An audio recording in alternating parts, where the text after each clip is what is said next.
नमस्कार। सो वाकई भारत के इतिहास में एक बहुत बड़ी घटना हुई है जो कि पहली बार सरकार ने कोचिंग सेंटर्स को लेके एक प्रॉपर गाइडलाइंस इशू कर दी हैं। और देखिए, again, not being politically biased towards one party, पर चूंकि हम एमबीबीएस के बहुत बड़े काउंसलर हैं, तो नीट क्वालिफिकेशन का एक रूल आया था 2008-18 में, जिसने बहुत चेंज करा इंडियन की मेडिकल एजुकेशन पे। और यही हाल इसका है। तो उससे पहले मैं ये बताता हूँ कि इसकी ज़रूरत क्यों पड़ गई। क्योंकि मैं हमेशा कहता हूँ ना, कोचिंग में भेजना तो हमारा अपना मसला है। We as a parent are sending, right. किसी ने हमसे ज़बरदस्ती तो करी नहीं है। पर फिर भी सरकार को रूल क्यों बनाने पड़ा। और शायद इसका जवाब कईयों को सुन के बड़ा अजीब लगेगा कि जहाँ जब जनता मूर्ख होती है ना, तो सरकार को ही या राजा को एक कदम उठाना पड़ता है। या उसको मैं सीधी भाषा में बोलूँ, भेड़ चाल को रोकने के लिए। मतलब, तो मेरे पास कई स्टूडेंट्स आते हैं काउंसलिंग के लिए भी, वैसे भी, कि सर 7th में मेरा बच्चा आ गया है, उसे फल कौन सा मैं वो आईआईटी या मेडिकल कैंटर से ज्वाइन कराऊं। और मैं ये कहता हूँ कि भाई 8 तक तो बिल्कुल ही मत सोचो, और 10th तक भी मत सोचिए ना। तो ये हो सकता है कि 10th तक जब बच्चा आएगा, उसका विज्ञान के प्रति, साइंस के प्रति बिल्कुल भी इंटरेस्ट ना रहे, और आपने अभी से मोटे कोचिंग सेंटरों में साल के 2 लाख रुपए भरोगे, क्या फ़ायदा। लोग सुनना नहीं चाहते। और जो सुनना भी चाहता है ना, जैसे कि पूरी फैमिली होती है, कभी कभार हस्बैंड सुनना चाहता है, लेकिन वाइफ अपने किसी 3 सहेलियों के इन्फ्लुएंस में, और वो तीनों सहेलियां ज्वाइन कर चुकी हैं। कभी वाइफ को समझ में आ गया तो हस्बैंड के दो दोस्त, और कभी दोनों को समझ में आ गया तो बच्चे के क्लास के 3 बच्चों ने ज्वाइन कर लिया है। और बच्चा घर आके रो रहा है कि पापा मम्मी आप मुझे क्यों नहीं ज्वाइन करा रहे कोचिंग इंस्टीट्यूट, मैं पीछे रह जाऊंगा। अभी रिसेंट मुझे फ़ोन आया था, खैर वो बच्चा 12th में था। मतलब मेरे ओल्ड क्लाइंट्स हैं कि सर अभी वो 12th का बोर्ड 1.5 महीने बाद ही है। लेकिन चूंकि जो CUET पढ़ाते हैं कोचिंग सेंटर्स, वो फ़ोन कर करके आपकी जान खाते रहते हैं। तो आधे बच्चों ने उसी क्लास में ऑलरेडी CUET का कोचिंग ज्वाइन कर लिया, जबकि क्लास हफ्ते में एक दिन भी नहीं हो रही है। लेकिन अब उसका प्रेशर, तो दूसरा जो प्रेशर होता है, चूंकि एक कुएं में कूद रहा है तो सब कूदेंगे। और शायद उसी को रोकने के लिए ये गाइडलाइंस लॉन्च की गई है। ध्यान से सुनिए, मैं आसान भाषा में समझाता हूँ, both for coaching centre as well as students. पहले 3 पेज काली कहानी है तो हमें ज़रूरत नहीं है। सबसे बड़ा जो है कि इन्होंने कोचिंग सेंटर को डिफाइन कर दिया है कि जिनके पास एक जगह पे 50 बच्चे पढ़ते हैं। So any place which are teaching more than 50 students together. देखिए, 50 का एक बैच नहीं, पहले ये समझिए, 50 टोटल। दैट मीन्स उस पर्टिकुलर प्रीमाइस में या उस पर्टिकुलर इंस्टीट्यूट में टोटल अगर 50 बच्चे पढ़ रहे हैं, जिसका एक एंट्री गेट है, तो उसको कोचिंग सेंटर डिफाइन किया जाएगा। और फिर ये भी इन्होंने करा है कि देखिए, खासकर जहाँ थिएटर क्लास है या स्पोर्ट्स क्लास है, वहाँ तो बच्चे 50 के ऊपर होंगे ही। तो इन्होंने ये भी क्लियर कर दिया है कि स्पोर्ट्स, डांस, क्रिएटिव एक्टिविटीज़ को नहीं गिना जाएगा। Any branch of learning imparted to more than 50 students will be mean coaching more than 50 students. तो जो 50 से ऊपर बच्चे पढ़ा रहा है उसके ऊपर ये रूल लागू हो गया। तो लोगों ने ये कहा कि सर अगर मेरे 30-30 बच्चों के 4 बैच में पढ़ा रहा हूँ, नहीं, तो भी आप में ये रूल लागू होगा, क्योंकि आप ओवरऑल कोचिंग सेंटर हैं। ठीक है, इसके अलावा इस लाइन में कुछ नहीं है खाम का। कोचिंग सेंटर को रजिस्ट्रेशन कराना है, वो अपने आप जानते हैं। अब ये देखिए दूसरा, कोई भी जो पढ़ाने वाला है वो ग्रेजुएट से कम नहीं हो सकता। ये ऐसा इसलिए डाला गया है कि कई जगह पर ऐसा होता है कि छोटे बच्चे का आप इंस्टीट्यूट चला रहे हैं, चौथी पाँचवीं के बच्चों का, और आपने 12th पास स्टूडेंट्स को ही रख लिया एज ए टीचर। सबसे बड़ी बात यह है कि मिसलीडिंग प्रोमिस बंद किए जाएं। और सबसे इंपॉर्टेंट लाइन ये है भाई, जिसने पूरी हिला दिया है, कि बिलो 16 साल का एज और आफ्टर क्लास 10, सीधी भाषा में। तो 10वीं क्लास तक आपको कोचिंग ज्वाइन करनी नहीं है। आप 1-to-1 ट्यूशन पढ़ना चाहे बात अलग है, या वही बात है, टेक्निकली स्पीकिंग, किसी ऐसे छोटे कोचिंग सेंटर में जाएं जहाँ पर टोटल स्ट्रेंथ 50 से कम हो। और इसका मैं आपको ये भी इंटरप्रिटेशन बताऊँ, उससे फ़र्क ये पड़ेगा कि बड़े बड़े कोचिंग सेंटर खासकर 10th तक टूटेंगे, और छोटे छोटे टीचर्स जो 5-7 बच्चे पढ़ाते हैं एक क्लास में, और टोटल 20-30 बच्चे पढ़ाते हैं, दे कैन सर्वाइव। जो मेरे जहाँ मैं रहता हूँ, उस घर के पास भी एक बहुत बड़ा एजुकेशन हब है जहाँ पर ऐसे ऐसे बहुत सारे टीचर हैं, तो उनको कोई चिंता की बात नहीं है।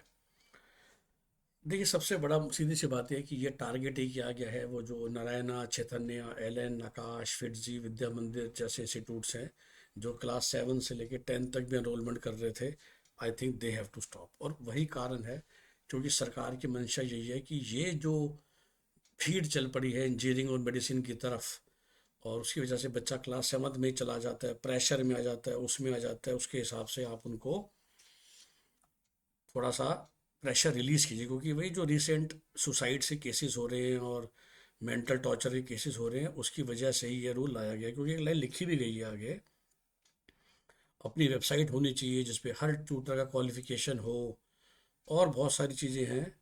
ये देखिए, जिसमें ना मैंने लाइन पढ़ी थी, कोचिंग सेंटर शुड टेल। अब देखिए आगे, रजिस्टर कोचिंग सेंटर हो गया।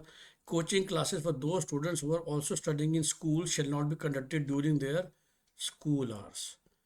दैट मीन्स जो ये डमी स्कूल का कॉन्सेप्ट था उसके ऊपर भी हिट हो सकता है।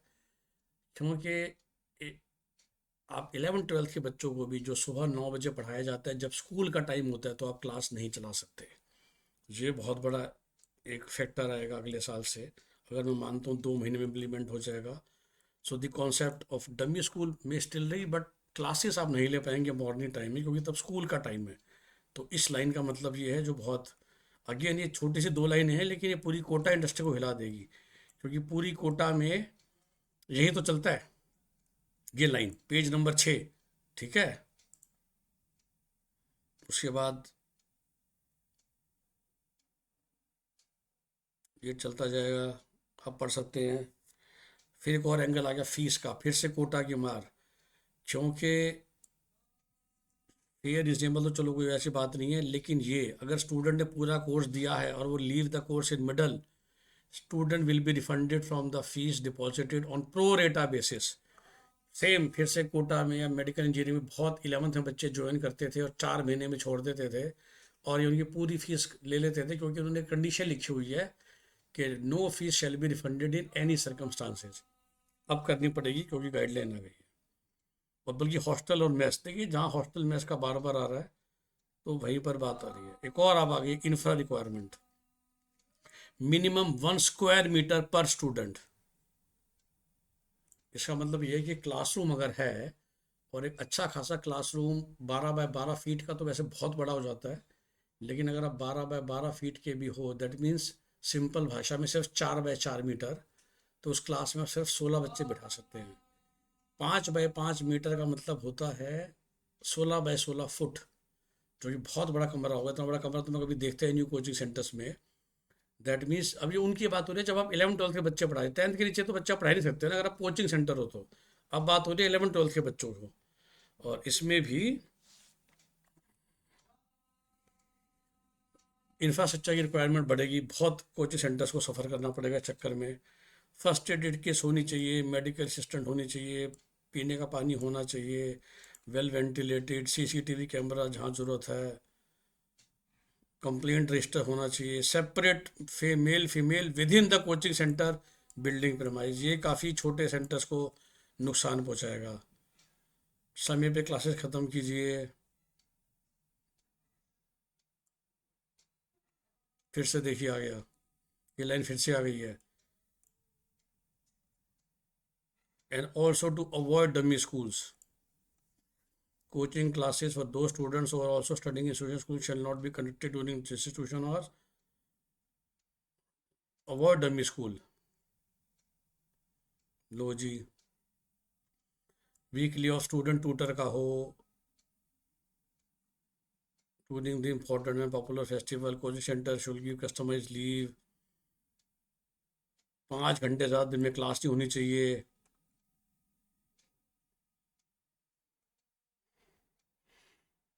इमोशनल वेलबींग,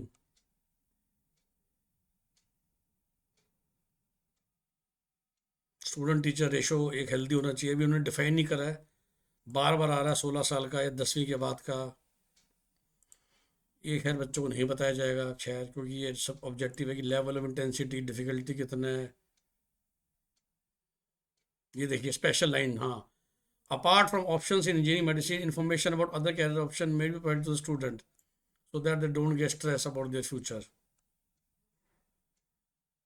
बाकी साइकोलॉजिकल सपोर्ट आ गया। सबसे बड़ी बात यही है कि इससे होगा क्या। तो जो सबसे मोटी बात मैं समरी कर देता हूँ, 10 तक तो कोचिंग सेंटर वो माना जाएगा जहाँ टोटल 50 से ऊपर बच्चे पढ़ते हैं। 10 तक तो ऐसा सेंटर चला ही सकते नहीं है। दैट मीन्स 10 तक ये सारे इंस्टीट्यूट्स अब बच्चे नहीं ले सकते जो ये प्रिपरेशन के नाम पे ले रहे थे, अर्ली प्रिपरेशन, जो बड़े ब्रांड थे, क्योंकि 50 बच्चों को तो लोग गुजारा होगा नहीं।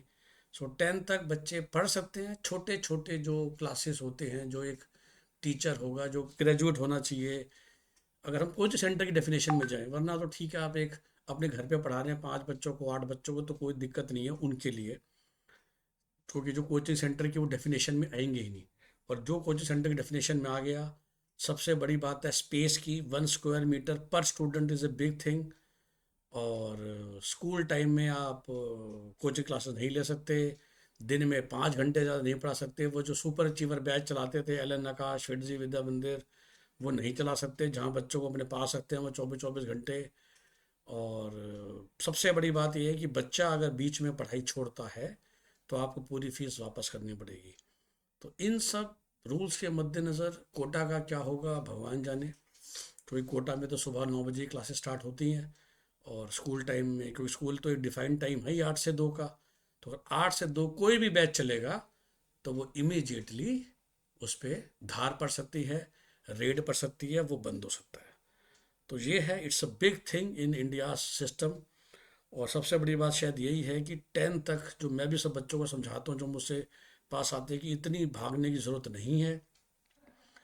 8 तक तो बिल्कुल नहीं सोचना चाहिए, शायद 9th भी नहीं, और 10th भी मेरे ख्याल से बोर्ड के पेपर दीजिए, स्पोर्ट्स खेलिए, ड्रामेटिक्स में पार्टिसिपेट कीजिए, अच्छा सा पहले एक करियर काउंसलिंग सेशन लीजिए, डिफाइन कीजिए अपने आप को, पहचानिए कि मैंने आर्ट साइंस कॉमर्स कहाँ जाना है। और जब एक बार वो फाइनल हो जाए, तब हम उस डायरेक्शन में आगे बढ़ें, तब हम ये कोचिंग क्लासेस लें, वो भी उन लोगों से जो उसको मीट कर रहे हैं। डमी स्कूल कॉन्सेप्ट्स को इन्होंने ख़त्म करने की कोशिश की है। इससे मेरे ख्याल से कोई ना कोई तोड़ इसका निकाला जाएगा, स्पेशली जब आप कोचिंग सेंटर में जा रहे हैं। और देखिए, मैं पर्सनली कभी उसके फेवर में नहीं था, और 1-2 बार शायद मैंने भी वीडियो बनाया है। पर्पज़ यही है कि चूंकि भाई 80% लोग ले रहे हैं तो बाकी 20% को भी लेना पड़ता है। अब चूंकि सरकारी रूल के हिसाब से नहीं लिया जाएगा तो अपने आप ही मामला रुक जाएगा। सो ये है पूरा समरी इस नए रूल की, कि इसमें क्या क्या होने वाला है। वह तो 10 पेज हैं, लेकिन जो मैंने आपको 6 लाइनें बताई, ये सबसे बड़ी इम्पॉर्टेंट चीज़ है। चाहे वो स्पेस की बात करें, चाहे वो फीस की बात करें, फीस वापसी की बात करें। टीचर तो देखिए सारे ग्रेजुएट और ऊपर होते ही हैं, जो खासकर इन कोचिंग में पढ़ा रहे हैं। और उसके अलावा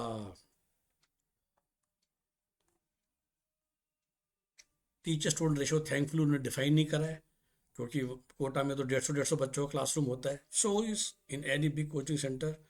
और एक कहा गया है, should shall take mental wellbeing and all that. अब अगेन जितना स्ट्रेस बढ़ता जाएगा, मैं हमेशा कहता हूँ कि साइकोलॉजिस्ट और साइकोलॉजी की बिल्कुल डिमांड है ही आने वाले टाइम में। और वही यहाँ पर एक और चीज़ डिफाइन होगी। So best wishes, best of luck, और देखते हैं ये कहाँ लेके जाता है हमें।